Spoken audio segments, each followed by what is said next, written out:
talking to Dr. Lise van Susteren, a practicing psychiatrist in Washington, D.C. in the United States, an author and environmental activist. She is an expert on how climate change affects kids' mental health. She has served as a clinical professor of psychiatry at Georgetown University and has been a consultant to the executive branch of the U.S. government. She has founded organizations to raise public awareness of climate change and to advocate for environmental policies. I am talking to her in honor of Kids Mental Health Day this month. Hi, Dr. Lisa. Thank you so much for taking the time to talk to me today. In August, the United Nations Children Fund reported that half the world's 2.2 billion children are at extremely high risk from the impacts of climate change. The IPCC report has recognized for the first time that climate change is a serious threat to children's and teens' mental health. I have a couple of reactions, Robert, with people like you in the world. I think that we can allow ourselves to have hope that we're going to fix the issues of climate change, because someone of your age who already knows so much and who already cares so much and is, it seems, involved with other children, means that when you will get older, you will bring all of this with you, and you will then yourself have more power to change the world in the direction that it needs to go. And specifically, that is addressing climate change, because we know that we have plenty of ways to fix what we're doing. And what happens is that, as you know, adults can sometimes be stubborn. And right now, there are a lot of adults that are still in powerful places that are stubborn. And once they're no longer in charge of making the rules, and we have people like you who obviously care about the world, then we're going to see a healthier, safer world. Yeah. And if we tell a lot of people, then they will spread the word about climate change and they're going to try to help. But the problem is they're not listening to other people. So we need to let them know that, hey, the world is on fire. We need your help. So I must say that when adults talk to other adults, they often try to say things about science, which is important because we do understand the science of climate change, and facts are very important. But when people like you speak about it, I have to say, adults really listen. Now, one of the problems is that it's really not fair to make people your age think that it's all your responsibility, because it isn't. And the adults that are working on climate want to make sure that you know that. It's just that we realize some stubborn adults see a young person like you so full of love for the world and so full of good energy to make changes and so full of the knowledge about what's happening, it's really hard not to respond to you. So you are very special. Thank you. Most of my friends don't know what's going on because they don't teach climate change at school. But when they do find out, they're sad and upset. Well, yes, I can imagine that they are. First of all, let's talk about why in the world they wouldn't talk about climate in school. And do you have any ideas about that? Just my French teacher is talking about it, and my regular teacher are talking about it. No one else in the school is talking about it, but just us. A few weeks ago, we actually did a cleanup around the school. So that's wonderful. Yeah, and most of my class look at my videos and respond to them, which I really like. Well, let me comment on a couple of things that you said. One thing that you said is that the teachers, of course, aren't teaching it. And one thing I would say, and again, it's not all on you, your parents to get involved too, but the voices of children can be more powerful even than the voices of their parents, because adults have a special feeling for children. And sometimes when they see a child asking for something, it makes them realize that only they can give it. And knowing that, it makes them feel very special about what they can do. And when they feel special about what they can do, sometimes they make better decisions. So you are a powerful voice, number one, even though your parents and others are working hard at this. So don't ever stop asking for more classes about climate. That's number one. Number two, you said something really interesting to me, and that was attitude about the world. You were wanting to learn about climate, and even though you're disappointed they're not teaching much about climate, what did you do? You took your love for the world, your respect for nature, and you said, let's clean up around the school. Well, good for you, because that is something that you can do. You don't have to ask adults if it's okay. You don't have to depend on them saying it's okay. You can. And let me make the third point.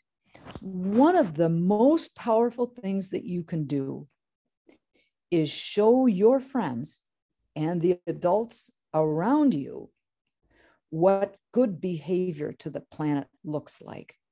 And that's what you did. Thank you. I am angry with people who are still developing oil and gas projects. I am also mad that our government is still subsidizing these projects. Well, you know something? I agree with you. I'm really mad that that's happening. And you are really right to be mad.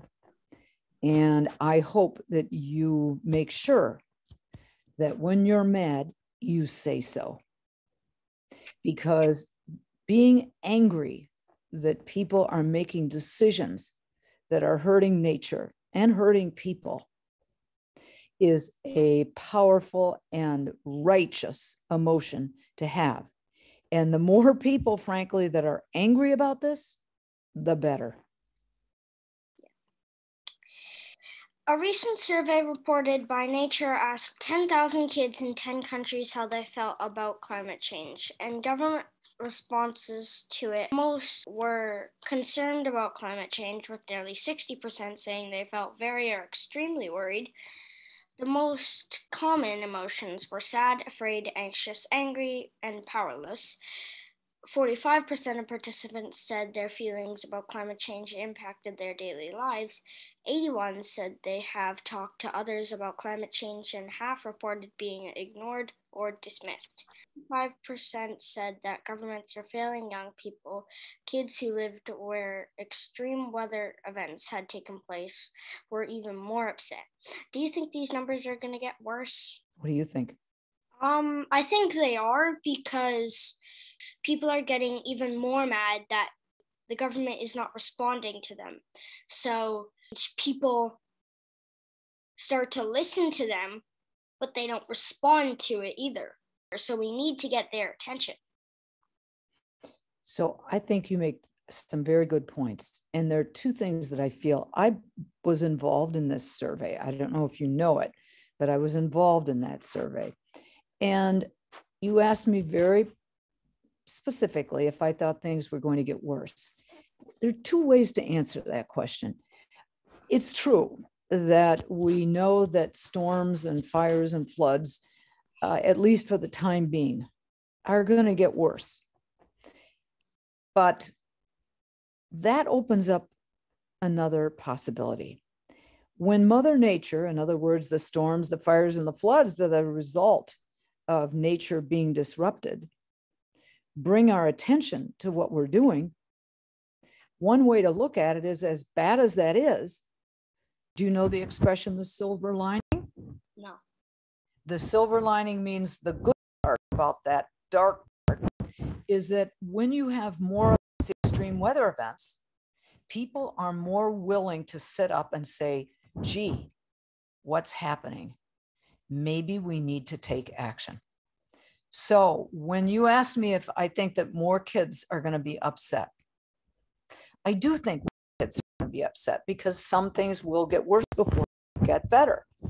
But the silver lining, that the good part is that the more people are upset, the more we can tell ourselves, my gosh, the world is finally waking up. The world will realize what's happening, and we have a better chance to make the corrections to restore the lives of you and generations to a healthy and safe future. What is the best way to help kids who are feeling sad or have eco-anxiety about climate change? Well, let me answer that question with a question, if you don't mind, Robert. What helps you when you feel upset? Sometimes I go outside and there's nothing much going around outside me. So I usually just go outside in my garden or go to the park on my bike, play some baseball at the park. But yeah, I just like to be outside. Okay, and when you say there's not much going on around you, what does that mean? There's not much climate change going around me. Everyone's doing their thing near me, so it makes me feel better when I get it. Okay, so here's a rule that's true of everybody. You're not going to be any different. And sometimes we find that adults forget that young people have lots of feelings. And so they forget to do the number one thing when a person is, and particularly a young person, is stressed out about climate.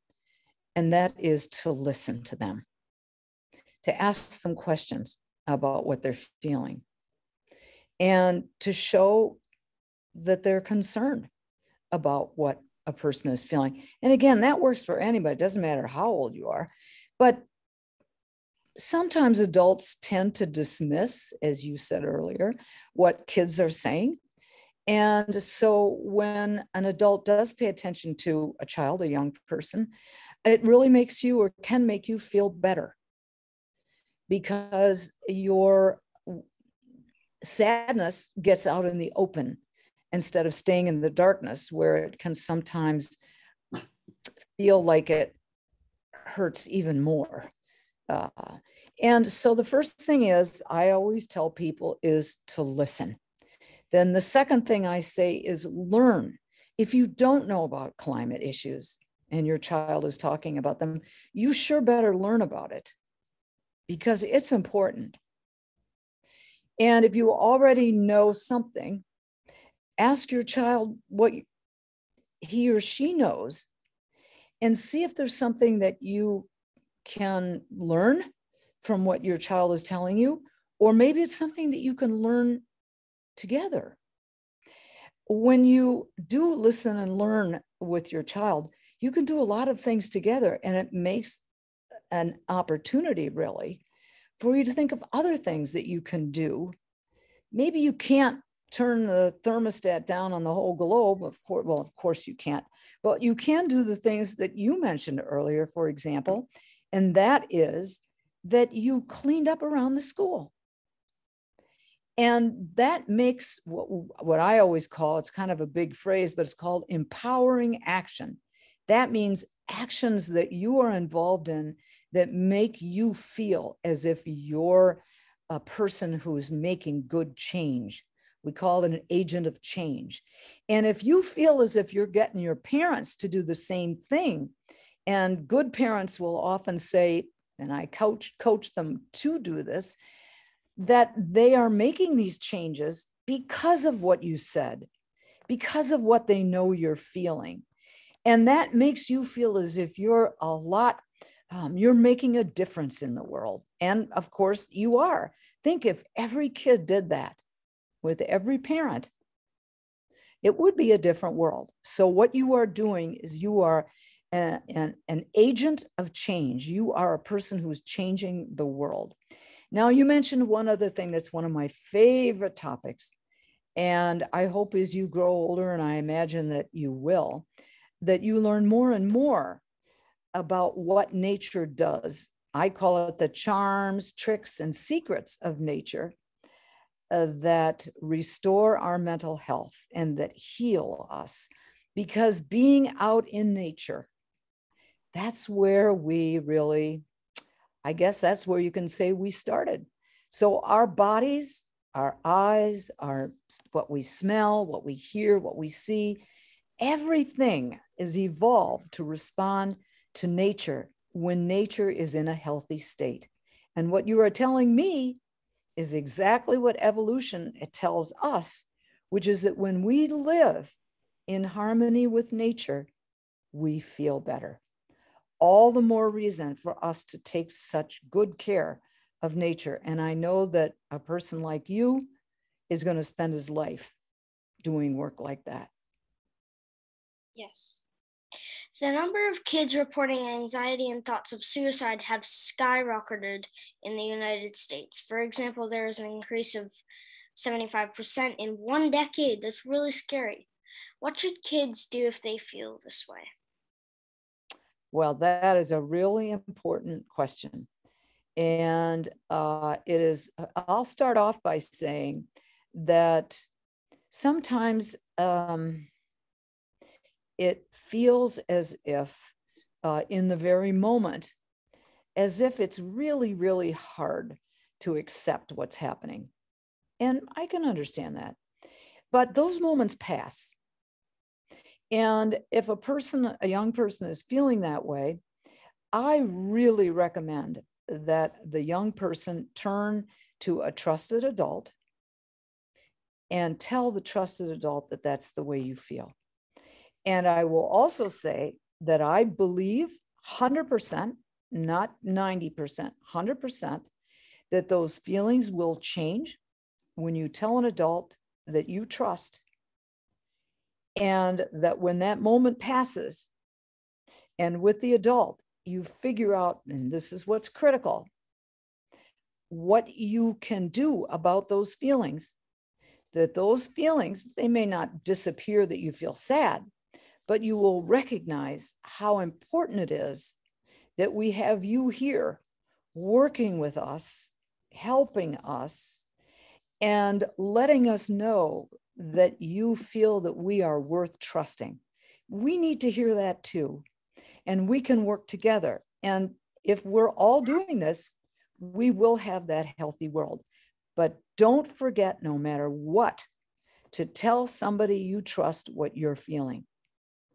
And remember that, and I've said 100%, that those feelings will pass and that you will be back. Maybe you'll sometimes feel sad, but those happy moments that come from working together to fix the problem will bring you great joy. Yep. This has been a scary thing to talk about, but thank you for taking the time to help me feel better. Thank you, dear Robert. It was a pleasure.